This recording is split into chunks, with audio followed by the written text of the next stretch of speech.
আলো বলল, এসো আমরা বিয়ে বিয়ে খেলি। আমি অবাক হয়ে জিজ্ঞেস করলাম, বিয়ে বিয়ে মানে?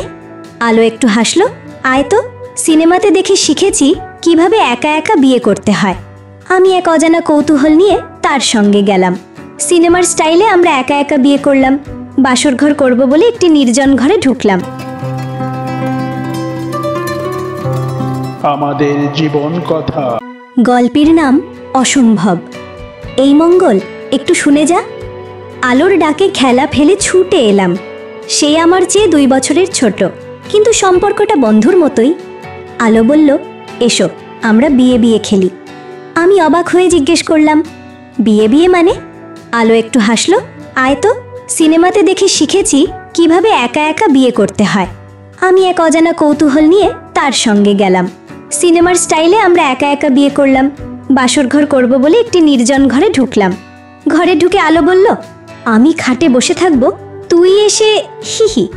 তার কথা মতো আমি তার পাশে গিয়ে বসলাম। ভাবছি এরপর কি করতে হবে। আলো বিরক্ত হয়ে বলল, তোকে দিয়ে কিচ্ছু হবে না, বলেই আমার ঠোঁটে ঠোঁট ঠেকিয়ে চুমু খেতে লাগলো। কি করব? আমিও পাল্টা জবাব দিচ্ছি।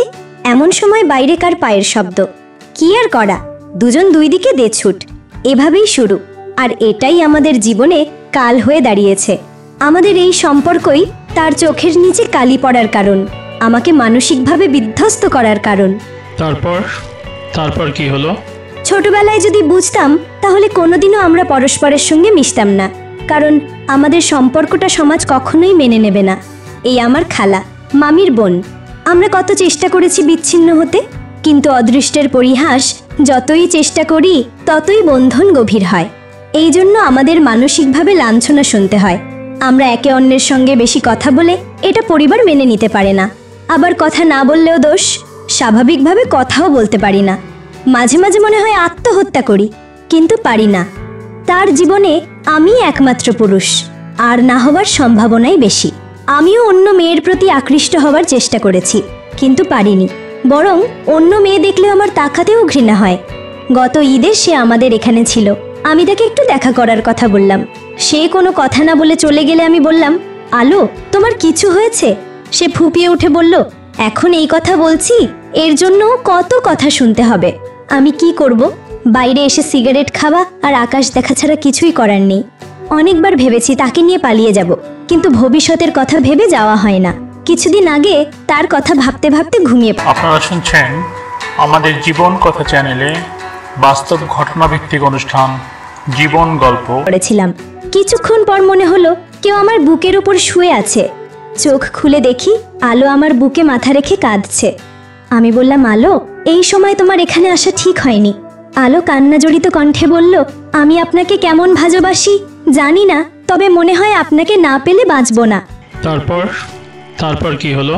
আমার চোখ ছলছল করে উঠল। অনেক কষ্টে কান্না থামিয়ে বললাম, আলো তুমি হয়তো আমাকে খুবই ভালোবাসো, আমি জানি আমার চেয়েও বেশি, কিন্তু একটা কথা বলছি, কারোর জন্য কারো জীবন থেমে থাকে না। একদিন আমরা বিচ্ছিন্ন হয়ে যাব, জীবন থেমে থাকবে না, তাই এমন কথা বলা ঠিক না। তবে আপনি কেন সবসময় মনোমরা থাকেন? খাওয়া দাওয়া ছেড়ে শুধু সিগারেট খান, যে কারণে আপনি শুকিয়ে যাচ্ছেন। আলো, আমাদের আরো মানসিকভাবে শক্তি হতে হবে। আমাদের মেনে নিতে হবে আমাদের সম্পর্ক কখনোই সম্ভব নয়। তাই আমাদের উচিত হবে শিগগিরই এই সম্পর্ক ভেঙে ফেলা, কারণ এটা পাপ, এটা অনুচিত।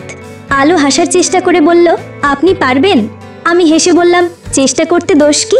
একটা কথা বলছি, যদিও এটা মহা অন্যায়, তবুও বলছি, আমি তোমাকে আমার স্ত্রী হিসেবে স্বীকৃতি দিয়ে দিয়েছি। আমাদের মিলন এ জগতে সম্ভব নয়, দেখি পরকাল কি করতে পারে।